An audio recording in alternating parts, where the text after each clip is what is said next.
that was founded by 4 people. Dan Engel was one of those folks. They ultimately sold the business to a private equity firm called Excel KKR. They did not disclose the purchase amount nor the valuation at the time. The company's profitable, growing. Obviously, there's financial headwinds that everyone's kind of battering against. But so far, we've been doing really well at achieving our goals since I've been here, which is nice.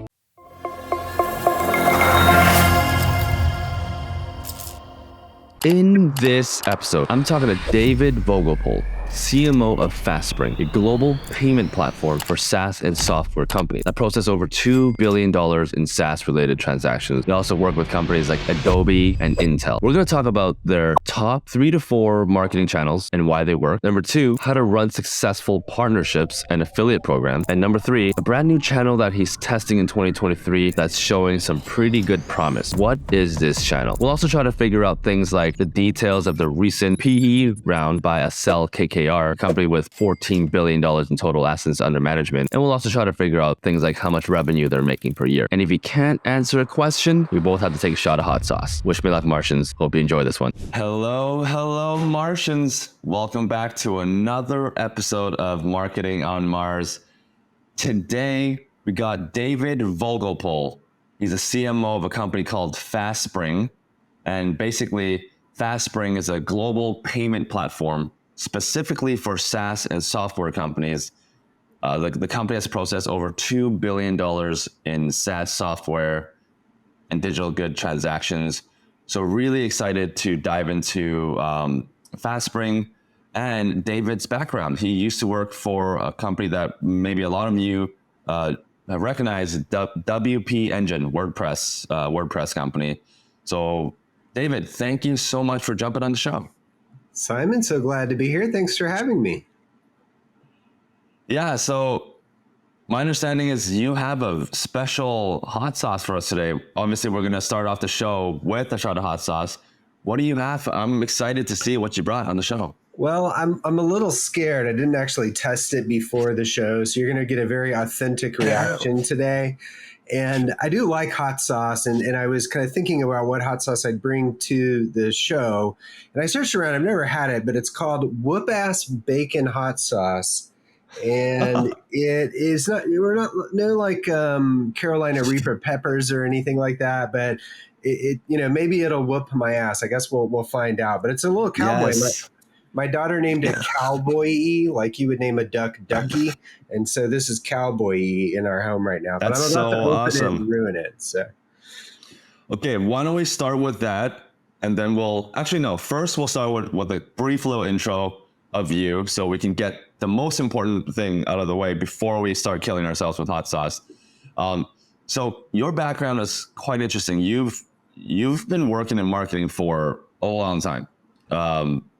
Like late 90s, right? And then you kind of moved around to different companies. I'm not really familiar with the previous companies, Marketing Clique and then PHM. Maybe you can dive into that a little bit. But then you also worked at WP Engine for almost a little over 7 years. And that's where you kind of kickstarted your growth a little bit. Tell us a little bit about your background. Obviously, my intro can never do your background justice. Your whole marketing journey and how it all led you to FastSpring. Yeah, absolutely. So I started my career in the mid-90s, around 1996. I was working for an ISP in Houston, Texas as a tech support person. And my first exposure to marketing was we needed to get clients, and there were only 3 of us at the ISP. And so I got the job of managing our radio and TV ads because our customers weren't even on the internet at the time. And that was a fun adventure kind of in traditional advertising. And then when I moved to Austin in 1999, I worked for a parent company called PHM, and they had a few different brands and hosting and internet service providers, co-location. And I was VP of marketing and sales there for a good number of years, 13 years, not as the VP, but kind of working my way up through the ranks. And that's where I got exposed to things like search marketing, SEO, affiliate marketing, and really use those levers to drive, tremendous growth in that business.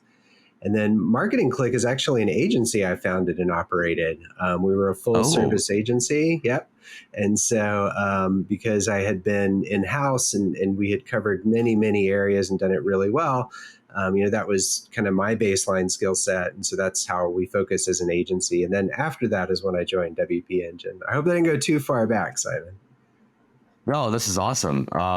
Well, I'd love to dive into, because you've seen marketing evolve from basically nothing to where we're at now. And it seems like the pace of marketing is growing faster and faster and faster. Now with AI being injected, I'd love to dive into all of that with you. I think our listeners and myself included, will learn a lot from your background. But before we do that, let's pop open that cowboy hat and see what's underneath that hat. All right. Well, I got to remove the plastic liner piece, and that was the piece that had the picture of the cowboy on it. So it'll take me a second here. It's going to be. Let's see how it looks. Can you do it on the screen? Yeah, I'd love to. totally. Before I rip it all off here. So this is the cowboy face. So that's the face. Yeah, he's very upset. So I don't know how this is going to go down. But if I had taken it off to test it before the show, which is what I wanted to do, it would have ruined the face. And of course, now that I take it off, it's actually not ruining the face. So that was not necessary at all. It came off clean as a whistle. And I can put the cowboy hat right back on it. So there he is. Nice. All right. Well, he doesn't look so happy. I don't think he's happy with what's going on inside his stomach. Yeah, I know. It's this is going to be a total mystery. Doesn't look happy. Now, as a Texan and a lover of all things Louisiana and New Orleans, I'm usually okay with hot sauce, but we'll find out here in a minute. All right, here we go. All right. Cheers.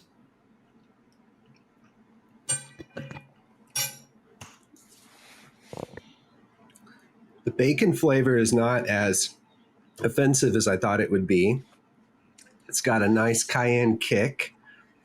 It's not the worst I've ever had, but it's got a sting to it. I'm not going to cry on this, but like it's going to wake me up a little bit here. What's the spiciest thing? Because I know you Texans love your spice. What's the spiciest thing you've ever had? I think probably some wings, but I'm not the kind of hot sauce person where I like learn about it and like go into detail. But I think eating some hot wings at a restaurant that had an especially spicy blend put me back a few times. There's a few jalapeno recipes that can get a little spicy from time to time. Like we love Mexican and Tex-Mex food here in Texas, and so sometimes you'll get some dishes that'll put you back a little bit. But yeah, I enjoy spicy food. So I was looking forward to this. And I was a little afraid of the bacon flavor because usually artificial bacon flavor is not good, but it tastes pretty good bacony. Awesome. Cool. Well, hopefully we don't take too many hot sauce shots, or maybe you'd like to take hot sauce shots and you can just avoid all the questions. Yeah, I'll just decline every question, Simon. I think it'll hurt me more than it'll hurt you, I think. So hopefully you don't do that. All right. So before we dive into everything, there's so many things I want to talk about today with you. Let's start off by giving FastSpring some love. I've given a brief little intro on what FastSpring does, but maybe you can explain a little bit better. What exactly does FastSpring do? What problem are you guys solving? And how you guys make your money? Sure. So the problem that we're solving is really payments, tax compliance, and really facilitating customer purchasing experiences specifically for SaaS software and digital good companies. What makes FastSpring unique versus going directly through something like Stripe is that we include a lot of things in basically bundled together in a managed way. And so one of the key values people get from a company like FastSpring is that we effectively calculate, file, pay, and deal with all audits for all sales and VAT taxes. So it's called a merchant of record model. And what that means is that as a software or SaaS or digital goods business, you can spend all of your time focusing on your product instead of spending engineering and management cycles worrying about your payment orchestration. There's a lot more deep level of value we provide kind of at each layer. But the fundamental way of thinking about it is it's a managed payment platform where all of the sales and VAT tax is handled 100% for you, and you never have to touch it or mess with it in terms of managing your business. And of course, you're fully compliant. Is that helpful, Simon? I'm 6 months in. This is my elevator pitch right so far. So let's say I'm a SaaS company and we integrate you guys, FastSpring, with our company. When I talk to us about the customer journey, the customer starts off on our page, clicks away, wants to pay, it gets sent over to your guys' backend, or like how does the integration work? Yeah, the backend piece is correct, but the customers can choose how they want to integrate FastSpring into their experience. So they can use an interstitial checkout page like you were referencing, or they can embed FastSpring directly into their own purchasing experiences. We also power things like invoices, and all of that is really at the customer's choice about whether they want to kind of bounce it off to our system or kind of embed it in their own. And then, of course, there's extensive, design customization to make that look just like they need it to. And so you get the benefits. The way I like to think about it, it's kind of like selling an app on the App Store, right? You go and you put your app in market. The App Store facilitates all the transactions. They deal with a lot of the tech support for people that have questions with billing and payment methods and things like that. That's exactly what FastSpring does. But instead of, the 30% VIG, it's way closer to like the Stripe level in terms of transaction fees. And so that's the benefit people get from it. It's kind of like the benefits of selling in like the app marketplace, but the ability to kind of do that within the context of, your own funnels. Yeah. My understanding is that you guys are processing a lot of transactions. I think that the figure that I've found online was $2 billion in transactions. Since 2022, we've been around 15 years. I think that stat is more kind of recently based. But yeah, since 2022, 2 billion. So yeah. Since 2020, okay, so that's even more impressive. Right. How many customers exactly do you guys have? Like number of customers? Do you have those stats? Yeah, a little north of 3,000 customers leverage FastSpring. So they're vary in size, right? Obviously, we'll have those that are small, but we have some large brands. TechSmith's a customer of ours. Rank Math, one of the top SEO plugins, and Wordpress. There's quite a few names you would be familiar with. Nice, Wordpress. So is that the glue between you, like FastSpring, and you were at WP Engine, and then you learned about FastSpring through WP Engine? Is that the glue? No, it is kind of part of the glue. So it had nothing to do with, my move. There was no partnership between like FastSpring and WP Engine. WP Engine did have vendors that used FastSpring, and I would see it kind of pop up sometimes on the credit card transactions. And that's a common way you might experience FastSpring out in the wild. But when the opportunity presented itself, and I had another opportunity that I was looking at really closely that was with a wonderful company. But the alignment to web technology, the alignment to, software and SaaS there was a lot of overlap with the world I had developed at WP Engine, including, like I said, customers of FastSpring that are in the WordPress space. So that made it a much more comfortable decision to move to FastSpring because I knew I didn't have to like completely reinvent myself. Yeah. Well, now you're working for a company that is quite large and growing as well. To give us a sense, myself and the listeners, a sense of how large the company is, talk to us a little bit about, and I'm being very careful with the questions I'm going to ask you now, but did the company raise any money, in any kind of rounds, like any kind of capital at all? I'm 6 months in, and so I don't know all the ins and outs of how, FastSpring basically have funded various aspects of the business over the years. The background of FastSpring is it was founded by 4 people. Dan Engel, I think is how you say his last name, was one of those folks. I could read them out, but they ultimately sold the business to a private equity firm called Excel KKR. and they did not disclose the amount of that purchase amount nor the valuation at the time. So if that's one of your hot sauce questions, I'll have to do a shot. But the company's profitable, growing, and we're obviously there's financial headwinds that everyone's kind of battering against. But so far, we've been doing really well and achieving our goals since I've been here, which is nice. Can you guess roughly how much it was acquired for? Like a range? I couldn't share it even if I thought I had a good guess of it. So, oh, you got the hot sauce. I knew it. There you go. Yeah. There you go. All right, Cowboy. The Cowboy's back. All right, we're gonna go to the Cowboy. I'm gonna take it up a little bit in the volume here, since I handled that last one so well. At least maybe well. All right, you ready? Let's go.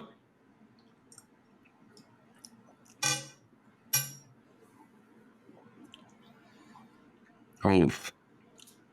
What are you doing, by the way? Which one's yours? I'm doing a Korean hot sauce. Ooh, Last episode, I was with Stack Overflow. We interviewed the CMO of Stack Overflow, and I brought a brand new hot sauce for his episode. And I brought it to a bar so I can get my friends to taste test it. And the guy gives it to the chef in the kitchen and says, you should use this for your restaurant. And so long story short, I don't have my brand new bottle of hot sauce anymore. I'm going to have to go get another one because my friend decided to give my hot sauce away. Well, maybe they'll serve it there. You'll get it all the time. Maybe. All right. So we don't know how much the company has raised. We know the name of the investor, AKKR. What about, all right, so you've been at the company for, 6 months now? 6 months, yeah. I was 7 years at WP Engine, and then I'm 6 months in here at FastSpring. So it's very important. We talk about, as leaders, we talk about going through sprints sometimes, especially when you first start. That 30, 60, 90 days is so key. How were yours 30, 60, 90 days, and what goals do you have for the company moving forward? Things that you want to test out, or, Yeah, absolutely. Yeah. So, as a new leader, and I think it depends a little bit on like the situation that you're walking into, right? Are you replacing someone that just left? Was there a long cycle between recruiting, the person before you leaving and recruiting you? Is it a new role? What are these scenarios you find yourself in? There was a bit of a gap between the prior CMO and me starting, and I forget the exact number of months, but it was enough months where, operating the department was becoming more and more challenging. And, there was a lot of getting my hands around different processes, seeing where there was support in the organization and where there wasn't. Where were there things that needed to be addressed right away? What were things that could wait? And, I think I didn't have the benefit of the prior CMO, doing like a full direct handoff in that way. And so it was a lot of getting my hands around what was happening and where the support was needed. Now, that would have been right before the start of Q4. So you kind of walk into the environment, you walk into the financial targets that you don't know much about, you walk into systems and processes and strategies you don't know much about, and really just spent that first quarter learning and absorbing as much as I can. Part of my strategy when I get involved with anything is to just learn it to the nth degree. And so having come from an environment where I spent 7 years at WP Engine, another 5 before that operating an agency that worked heavily in WordPress, while I had a lot of exposure to things like FastSpring in the various activities I did, there was a lot of learning in the beginning. But then after that, and really kind of through that is forming up like, okay, it's kind of interesting coming in at Q4, because you're kind of thinking then, well, what is the year ahead going to look like? What are those financial targets going to be? What are our strategies going to be to get there? It was I felt convenient quarter to come in because it allowed me to learn that corner, help to work with our marketing leaders and marketing team to form a plan for, in this case, 2023. And, while I wish I had way more context when I did that plan and did that with those leaders, it was helpful to kind of come in there and have that experience in Q4. So that's a little bit of a window into like this first maybe 60 to 90 days. Is that helpful, Simon? Yeah. I specifically wanted to dive into some of the marketing channels when you first jumped in, and maybe even where you foresee the company transitioning in the next 6 to 9 months, if you have like a different vision for the company versus what it did before. Maybe we can talk about the different channels that where FastSpring, can gain customers. Yeah, I think for a lot of orgs, like when you look at different channels and different ways of segmenting budget and strategy, FastSpring, like a lot of companies, has had a relatively high dominance of paid search and paid social, leveraging a good chunk of the programmatic spend. Also driving a good amount of the success of the programmatic spend. FastSpring currently has a very strong affiliate program and platform, but it's actually for the benefit of our sellers, the software and SaaS companies that are on our platform. They can actually leverage our affiliate effectively a network, if you will. But we don't have a FastSpring affiliate program for FastSpring. We also weren't leaning heavily into, third-party ad buy is the wrong way to say that, but more other types of programmatic ad buy than paid search and paid social, newsletter sponsorships, direct ad buys on websites. Certainly, as you start thinking about things like virtual events, which kind of blend between this notion of digital advertising and event marketing. And then another thing we weren't really doing at all was physical events. And we're trying to meet a very specific type of person in the world, right? Someone that's a decision maker on some level of a SaaS software or digital goods business. And of course, there's lots of different in-person events and communities where folks like that hang out. And so I thought the thing that was really interesting for me is, yes, it's very common to be dominant in things like paid search and paid social.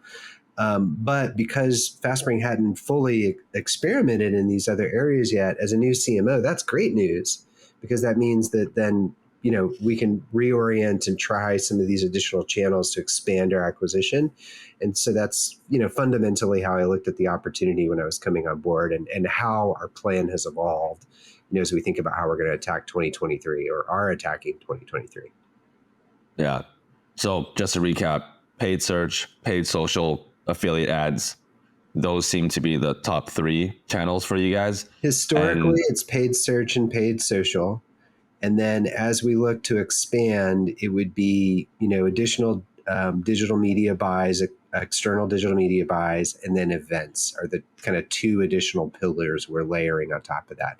Now, of course, we get a lot also from organic SEO. So I'm really just kind of framing up the paid side of the house when I explain that part. I see. So organic SEO, paid search, paid social, probably the top three. What's the breakdown? Yeah, what's the breakdown in terms of the marketing spend historically, do you think, where you guys spent on organic versus paid search and paid social? Yeah, and spend is kind of a funny word, right? When you talk about Google paid search, by sake of example, you can say the amount of money that you spent on the ads, but you also spent money on the people's time to manage them. You potentially spent money on design assets. And that same thing is true with organic. Like SEO is free, like a puppy dog is free. It's not really free.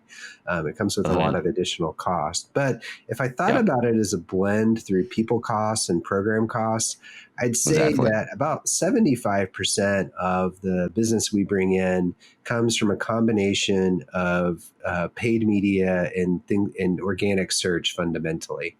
And that's probably split between the two. But again, it's kind of tricky because you're factoring in people's time and sometimes part of people's time when you look at things like organic. But if you look at it as only like ad spend, well then, we don't do anything like paid link building or anything like that on the SEO side. It's truly organic, the value we get there. Well, I think nowadays, because as CMOs, we have to start thinking more about the full cost. So I think blending all of the people's time into the cost of your programs totally makes sense. Because if you're spending $1 million on just the cost to run the ads, but it's another $1.5 million for the people's time or whatever, then really your total cost is 2 million, right? Not a million.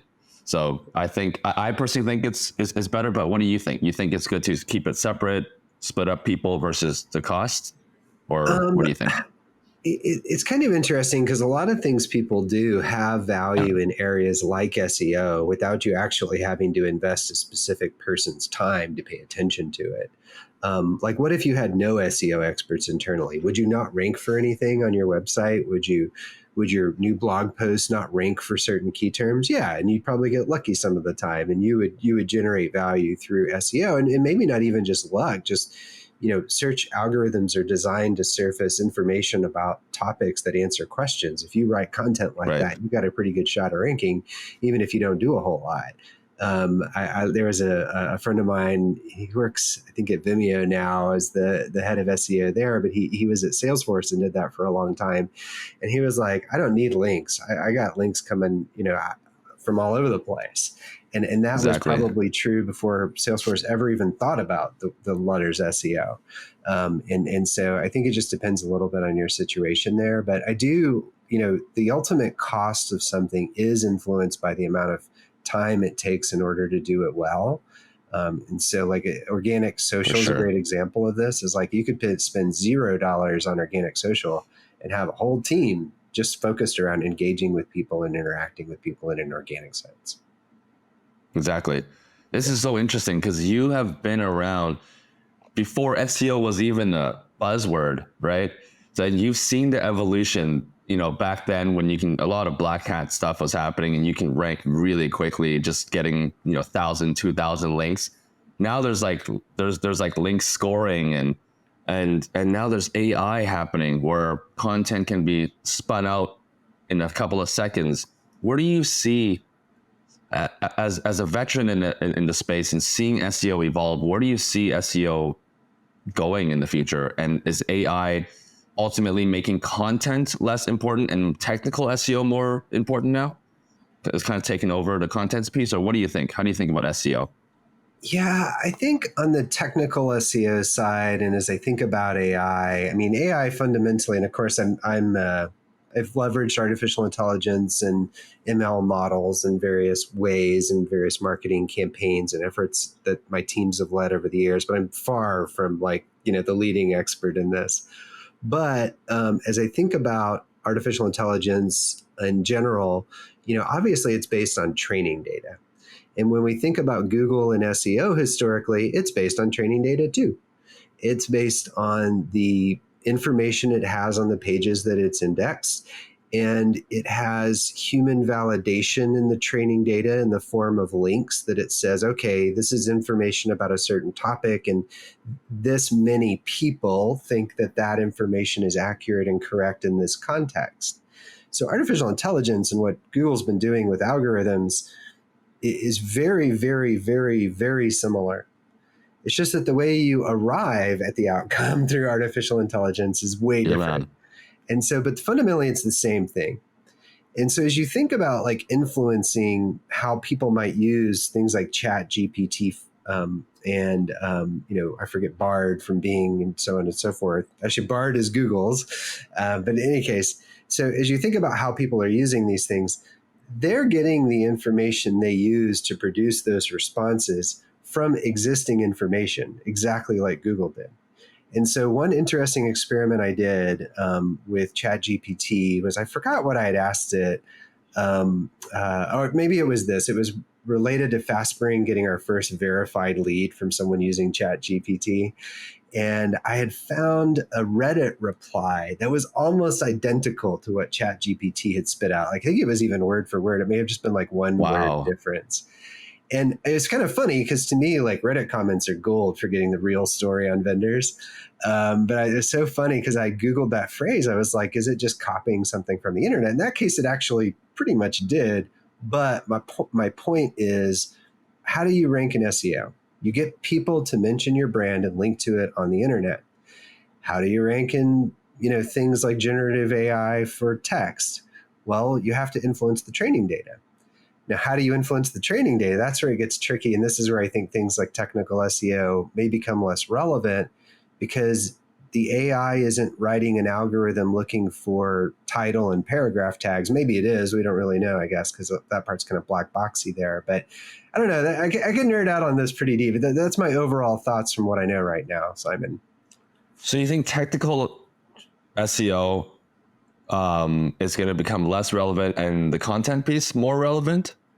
I think the way artificial intelligence, and I don't know how they've written the way they ingest the data, but you can, when it ingests the information, I'm assuming for a minute it's ingesting just the rendered text, but even if it rendered the code, you don't know how the AI is interpreting the patterns that it finds. And again, I'm not an expert at this, but my understanding of the language models, I would guess that it's primarily interpreting the rendered text versus how search algorithms will often do it based on the way the content's tagged. And again, this is conjecture that this is how some of these things work. I actually don't know in detail. I can go ask ChatGPT later. I talked to it a bit about how it's configured and how it works. And it's, obviously a powerful piece of technology and things like it are powerful. But again, like the fundamental nature is the same. And as a matter of fact, in all digital marketing and every, how it's grown and all these other things, the fundamental nature is usually the same in all this. But it's, there's data that trains it. And as someone trying to optimize the output, you have to, the most direct way to do that is to try to affect the information that it's using to learn. Yeah. Yeah. Cool. Well, wow. So that all came out from us talking about the different marketing channels that you guys like. This is how deep we got. So we got really deep with SEO. That's awesome. But just to quickly backtrack on that marketing budget, how much are you guys spending now then for organic, paid social, paid search? Like what's your monthly or annual marketing budget? I cannot share that information. That's one of the pieces of information we don't share publicly. Hot sauce. There you go. I'm really going to ratchet up the amount here. I'm gonna go like full spoon, heaping spoonful here. Wow. Oh my goodness. You can handle it. What about percentage? What percentage of your revenue is spent on marketing? Do you know that, Adam? Of our total revenue, I don't know it off the top of my head, and I wouldn't be able to share the exact percentage. But what I can share is that we are within our target of our CAC to LTV acquisition costs. So we are where we want to be, but I can't tell you where that is. All right, you ready? How is that? It didn't amp up the spiciness. It feels like the same. I don't know. It is a little bitey now. Yeah. Okay. Wait. This would make really good barbecue sauce, by the way. But yeah, it's pretty spicy. Yeah, I'm sure it's getting spicy. So you cannot share the CAC to LTV ratio. Is it above 10? I can't dial it in like that, but one thing to understand about the FastSpring business is that our value is so closely aligned with what drives value for our customers that we retain customers for a very, very, very long period of time. Can imagine. Customer churn is not a big concern at FastSpring. Now, that's not to frame like, well, that doesn't mean we care about our customers. Well, I mean, part of the reason we have low customer churn is because we care. And so it's a combination of like, we're in it together. Like if they're not successful, we're not successful. The way we bill as a percentage of revenue means that we're exactly aligned. And so we work really closely with our customers in order to make sure, our approval rates are high for them. They know about all the different strategies. And so that's where that comes from. And so because of that, we have a lot of leverage in the business. Yeah. Cool. Man, I have more questions related to numbers, but I'm worried because you couldn't answer two of them. So I'll save it for later. Maybe I want to dive into. You can read all our numbers in a prospectus. Yeah. Oh yeah, maybe. Is that a plan coming up in the near future? No. And I don't mean to imply it. It was just more of a joke around the private company thing. So. Yeah. Okay. I would love to dive into some of the new channels that you want to test out, like programmatic ads and for third parties and virtual events and physical events. First, is this because paid search and paid social is not performing as well now? And so you're trying to find other channels, or this is just to diversify?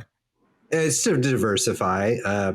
Paid search for us is up a significant amount year over year. So that part's good. We think there's still more room to grow there. But, I'm sure you've probably heard of the innovation S curve, and it's really around creating new technology, getting adoption, ramping the adoption, and then tailing out. And in any particular channel, you have that same effect. Now, you can have meta level changes, like, I don't know, Marketing on Mars becomes the world's most famous podcast tomorrow, and this episode gets 10 trillion views. Right, the search share could rise significantly, and so you're kind of at the mercy of market forces in a sense with search marketing. But like, there's only so many extra keywords you can add. I think you can make progress with A/B testing, particularly around ad messaging and landing page. Sometimes the ad networks open up new avenues for you that can drive significant incremental growth. But at some level, you just have advertised on all there is to advertise. And so what you need to do is find more channels to advertise in. And I felt there were, and there still are, even when we look at segmenting our customer base, there's still so many avenues for us to go explore with and try. You can expand your geography. You can sell new stuff and have new keywords to go advertise on, or you can try pricing and packaging. But these are all the levers that you can pull to try to grow. And so from a channel perspective, FastSpring has had a lot of success with paid search and paid social. And so now it's just about really adding more S's to our S curves. And again, we've had success there in the past. I'm not trying to frame it like we've never done those things, but there was an opportunity there for us to expand, which is great. When we talk to a lot of B2B companies in particular, the value that paid search and paid social is giving to their, on a per dollar spent basis, is diminishing. Are you seeing that at all happening with this, especially because B2B, you're targeting like the decision makers, probably CFOs and COOs are probably making decisions to onboard you guys. It's harder and harder to get to them, especially through paid search and paid social. At least that's what I've heard. Is that not? Are you guys the rare case where it's actually easy for you guys to onboard? Well, in the paid media sense, right? But if you think about B2B, like where are those decisions made? How do people discover vendors in that space? They discover it through competitor research. So within the FastSpring purchase experiences, there's like a little link to FastSpring. We literally get leads from that, not on purpose, but people are like, oh, this is an interesting payment platform. I'll check it out. But then, of course, recommendations and referrals from others. That plays a big role. We have lots and lots of customers in the audio, photo, and video kind of software and SaaS space.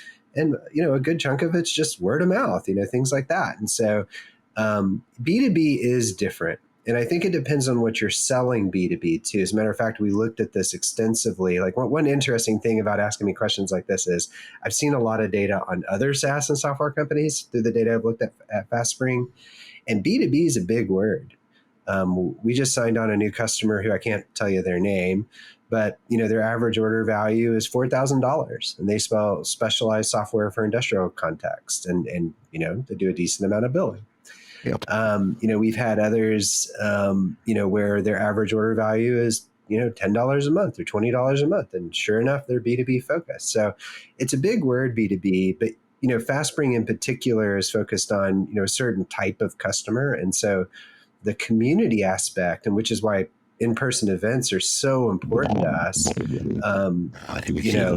That's a huge opportunity for us to earn that mind share. So I find B2B, obviously there's a lot of like social management and organic social engagement in B2C, but B2B is a contact sport. Like you can't just set an ad up on Google and forget it. Like that's not how it works. And it's not ultimately how it works Right. here. So in short, paid ads and paid social is not working as well. So you guys are shifting budget to virtual No, and community, or it's still working well? paid search and paid social do work well. Still works But well. in addition to that, we have to lean in on these, not have to, but the opportunity is to lean in on these other channels and expand the success that we have.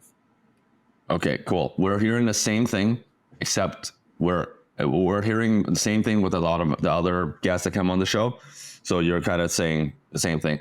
Okay, It in terms works. of, I mean, for those that are looking for it, but that, people searching Google is not the only place where people are going to be, doing that. And so in order to be successful in B2B, you have to be multi-channel. exactly. Okay, so events, community, 100%, almost every single CMO that I've spoken to, and yesterday I just spoke with Stack Overflow. That might probably be the episode just before you. They're also leaning, they're leaning heavily into towards events, especially experiential events. Events that are not always just formal and speaking type, but actually doing things together. Like they talked about renting out a whole entire movie theater, and they brought all their ICPs and potential customers and also existing customers, and all their kids came as well, and they watched Avatar together in a movie theater, like experiential events like that. Are you guys looking to plan more of your events, or are you guys looking to piggyback off of other people's events and go into the like kind of as a guest? Really both. So we've started expanding our in-person events where like we exhibit at the event, we angle perhaps to try to get a speaking slot. We generally, work with various folks at FastSpring in order to help them earn speaking slots here or there. In terms of experiential, we don't have anything on the roadmap for that, but that's a great idea, by the way, on the movie theater piece. But we do have more traditional micro events that are kind of owned events that would effectively feature, thought leaders. And then, for kind of smaller groups, we haven't done a large company conference. We did that a lot at WP Engine. We had a virtual one called Decode, and then we had an annual one called the WP Engine Summit. And we have one of these micro events here at FastSpring with thought leadership and kind of small group format happening in our Amsterdam office. Actually, I think it's next week or the week after. But yeah, the owned event side is something that's interesting. Experiential. I've done that in various contexts in the past, not quite the movie theater version, but anything where you can give people a chance to commune, trade ideas. I find those opportunities to be gold. So yeah. And also, like, I don't know, maybe casual events. I just ran a happy hour event just for founders in Vancouver. We had like 30 people show up. It's just very casual. We had a section at a bar, and just everyone standing around and name tags and just kind of chatting. What are your thoughts on those kind of more casual? Nothing planned, and everyone just kind of goes in and just chats. No keynotes, no agenda, nothing. Like, what do those work for CFOs and COOs? I think when you think about it as a strategy, like you think like, how can I measure it, right? Did it work? Is it worth doing it again? Especially if it's going to require a lot of effort and expense. You said, I think earlier that I had kind of been around since the start of marketing, since the start of digital marketing. Yes, but not marketing. Of course. and there is a kind of a Mad Men style marketer named Matt McCormick or Mark McCormick. And he has his saying, and it's all things being equal, people will do business with a friend. All things being unequal, people will still do business with a friend. And that's what I think of those casual events. I remember in my agency days, I was like, I need to start going to local meetups so I can meet people who might need my agency. And I went out the first time looking for business cards, and I found a few and didn't really pan out. And I was like, forget it. I'm just going to go to this meetup. It was the Internet Marketing Party in Austin, Texas. And I'm just going to hang out. We'll see what happens. And I did that for 11 months and didn't get one lead. And on the 12th month, I had 5 people walk leads up to me and introduced me. Say, they knew what I did. Someone had expressed a need that matched, and they brought it over. And so I think when people think about things like that, even things like podcasting, is like, sometimes don't measure it. Don't worry about it. Just set aside some budget for it, set aside some time for it. Like, the value will come. You don't know how it is, but like, it's always better to be there. It's always better to be present and to form those relationships. And like, you need to set aside some time and budget for it. So that's how I think about this. And I think the same thing with digital marketing nowadays. And I'm talking to so many CMOs that I talk to now are thinking the same. I would love to hear your opinion. A lot of companies, CMOs are now setting aside 30 to up to 50% of their budget just for branding, where there's nothing measured. And it's just for branding. It's just for awareness, just to make the company look good. And it's not, there's nothing measured. There's no KPI. There's no like CAC. There's no conversion. It's just branding. What are your thoughts on that? Is digital marketing now becoming, because the last, I would say from 2010 all the way up until 2017, it was all performance. What's like, how much, what's your ROI? What's your ROAS, your ROAS and all that. And now it's like, we're starting to cut back on that. Targeting is getting harder now. So you can't really target and so it's now more branding. What are your thoughts on that when I say that? I'm going to invoke the Mad Men reference again. In the TV show, they asked Don Draper, they said, Don, why does advertising work? He goes, I don't know, it just works. And so like in the past, historically, we thought almost exclusively in terms of brand and share of voice. And like, I'm going to repeat the message over and over. I'm going to put a catchy jingle in your head, and that's going to repeat in your head. And eventually it's going to lead to a purchase decision that makes more money. And if you turn the TV ads on and off, then, I don't know, Wonder Bread or whatever sells more or less bread. And sure enough, it works. Then we entered the digital era. And this, as I kind of mentioned, I literally kind of started my career as this transition was happening.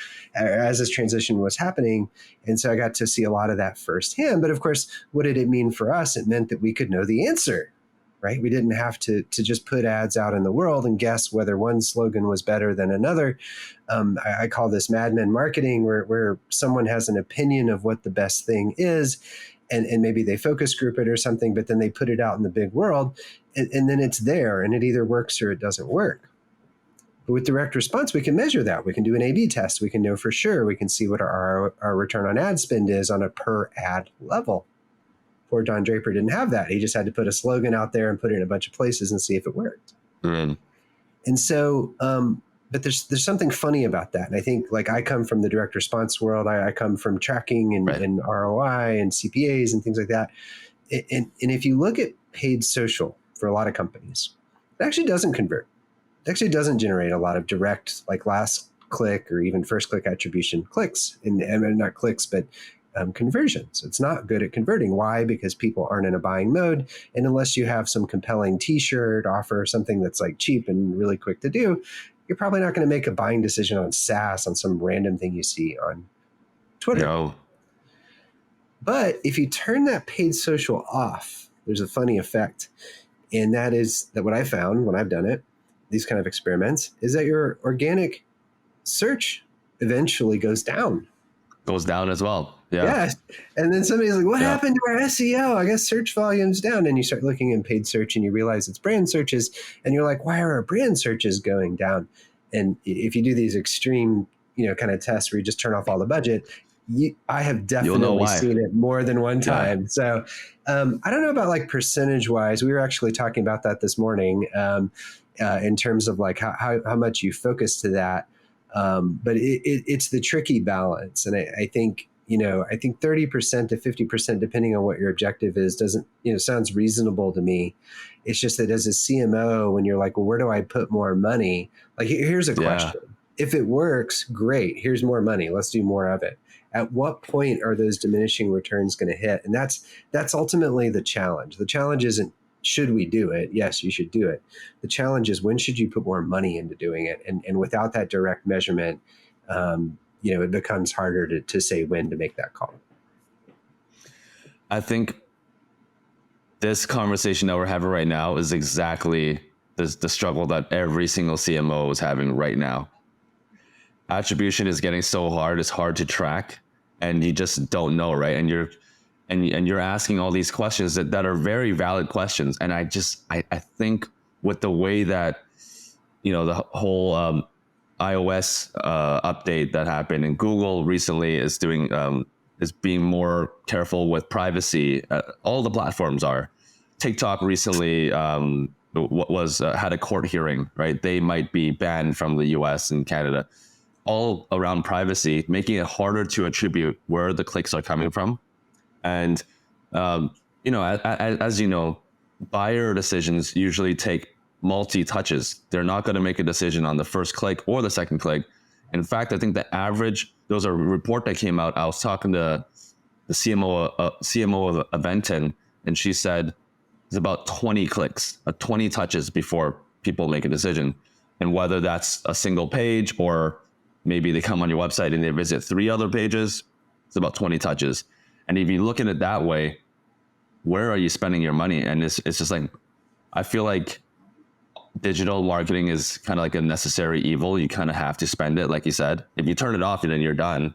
But if you keep it on, it's just, I think you can just go crazy trying to find all the answers. Because I haven't spoken with a single CMO that can say, I know all the answers to where my spend right now. Right? Yeah, I haven't spoken to a single. Yeah. Yeah, right. So it's kind of like, no, this is very interesting. And how do you approach it? Do you approach it like how other CMOs are, just like, I'm going to allocate an X percentage towards branding where I don't try to measure the effects, or certain things that you're watching pretty close? That's like, what KPIs are you watching? From a paid perspective, that's how we do it. Effectively, we have a percentage of the budget that's dedicated to more of a branding type focus, and we're not as worried about the direct measurement and tracking of ROI. Now, measurement is tricky, and you kind of invoked multi-touch attribution there, right? Like a little bit, where it's like, okay, well, are you going to measure, as you think about where you're getting success in your spend, are you going to think about measuring first touch or last touch or U-shaped or weighted or whatever it is, right? But ultimately, in a business, like you're having to equate your spend to return. And so what I found is that most orgs do settle on typically last touch, sometimes first touch, and then when they're really sophisticated, more advanced attribution models. Now, attribution models are funny because, people start saying things like, well, what is it?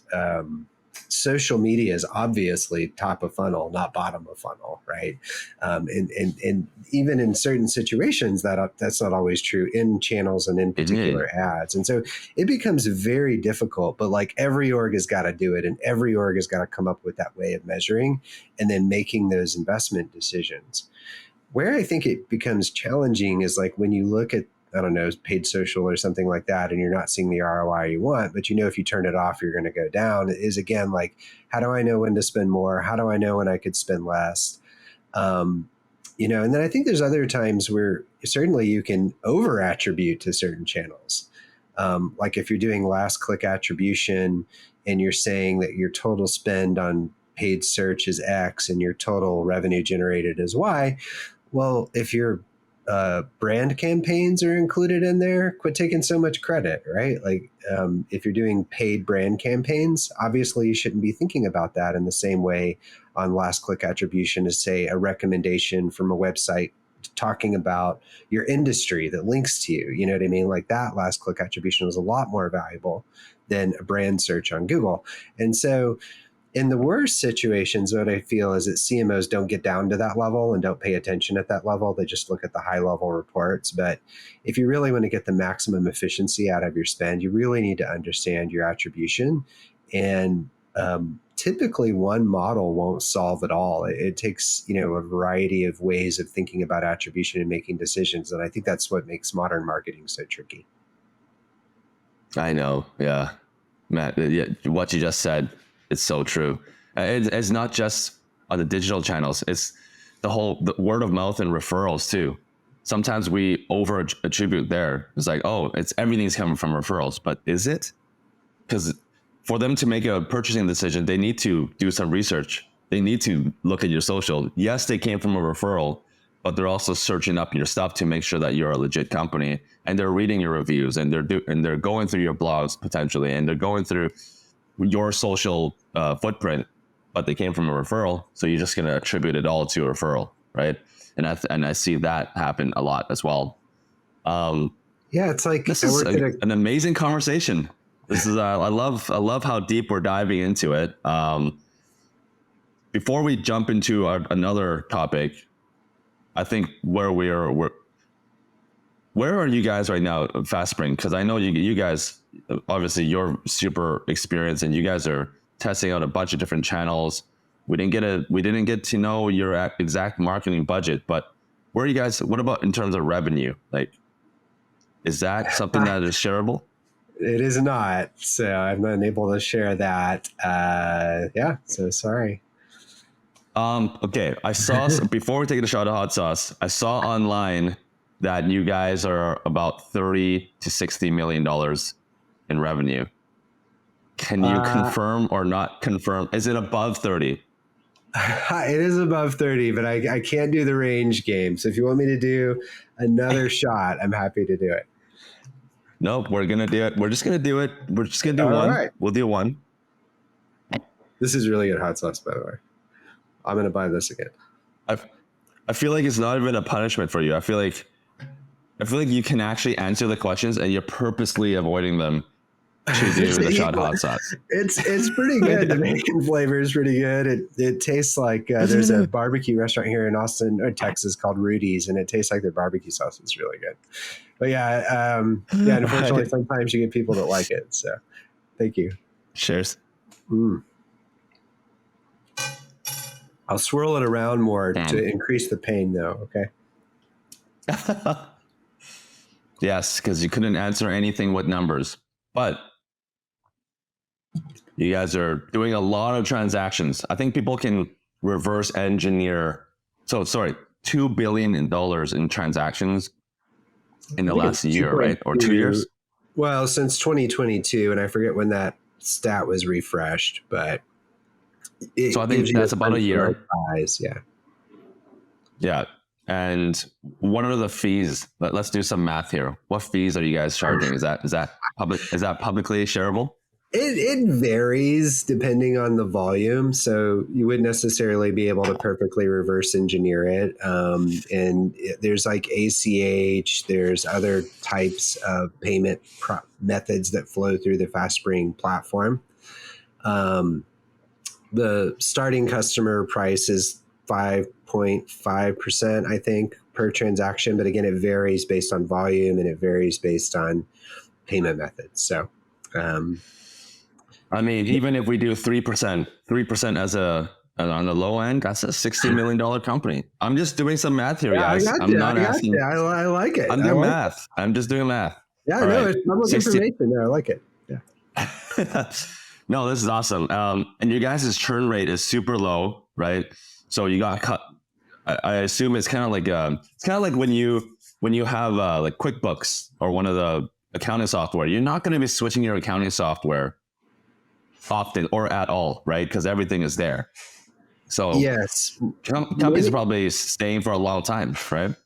Yeah, there is a switching cost. Now, normally most companies aren't talking about like how easy it is to move off your platform. And it is fundamentally a challenging thing to migrate things like subscriptions. So many of these gray hairs are from subscription migrations between payment platforms, in my agency days and in various contexts after that.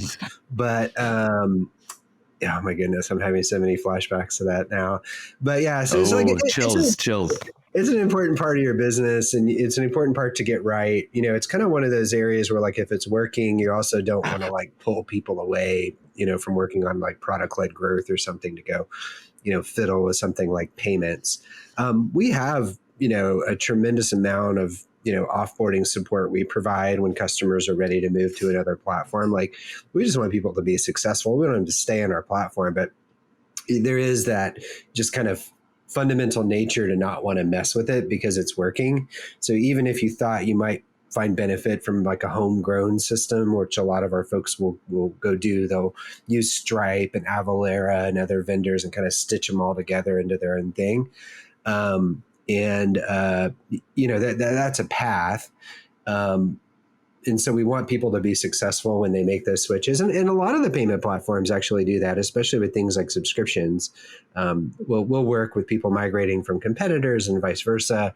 But it's a thing to switch your subscriptions to a new vendor, no matter how much support you get. Like at the end of the day, it's a risk to your business, and it's challenging.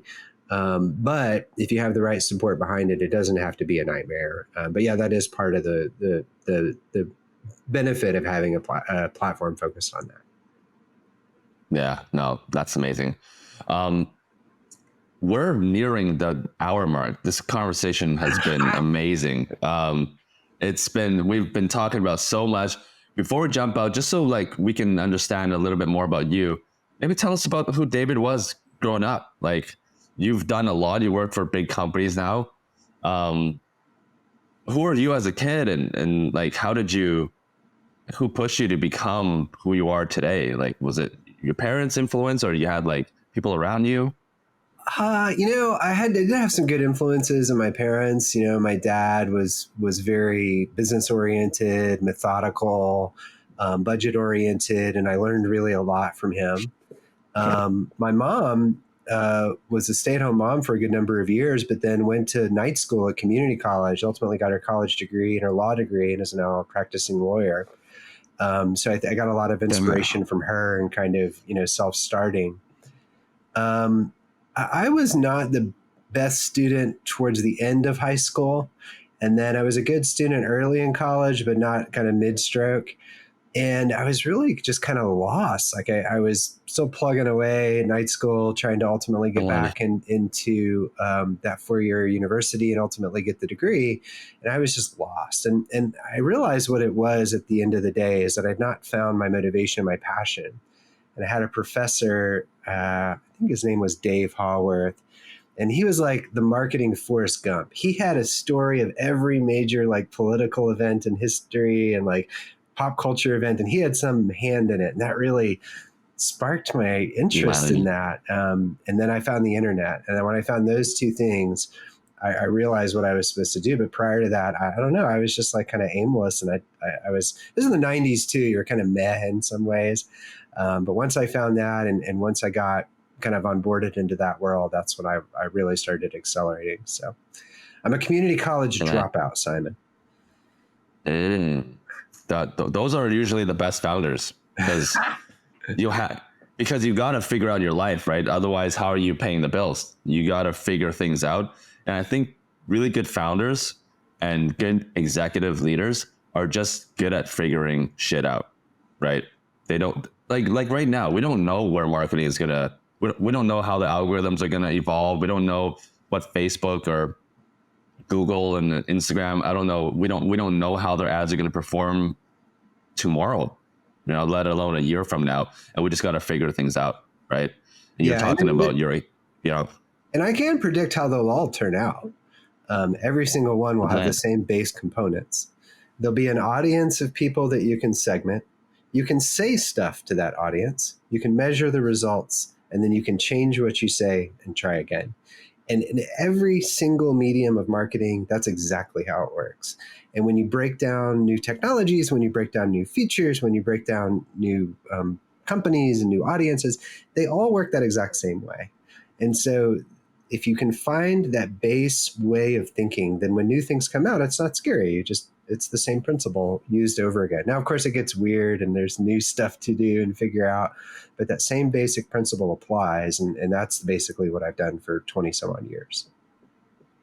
I can't wait until there's going to be a Chat GPT version for ads that just tells you, that does all the tests for you. And, I'm sure someone is out there is creating it. Please talk to us, message us if you are creating that already. But once that comes out, it'll make the performance marketing piece a lot easier. And then as marketers, we focus on the Mad Men days where we just come up with creatives. Maybe that's where the world is going, David. Maybe we're going back to the Mad Men times. I mean, like auto text generation, cheap text generation, all these types of ways of producing content quickly have been used in advertising and for a long time in terms of creating quick ad variants. But yeah, when you start coupling things like generative AI text with ads and A/B testing, especially if the generative text can get good, then it can vastly speed up dialing in on that perfect message. I don't know, but like when you look at even things like managed stock portfolios and things like that, just letting the AI loose and not having a human be part of that is not the winning Yeah, combination. Like just machines don't win in that world.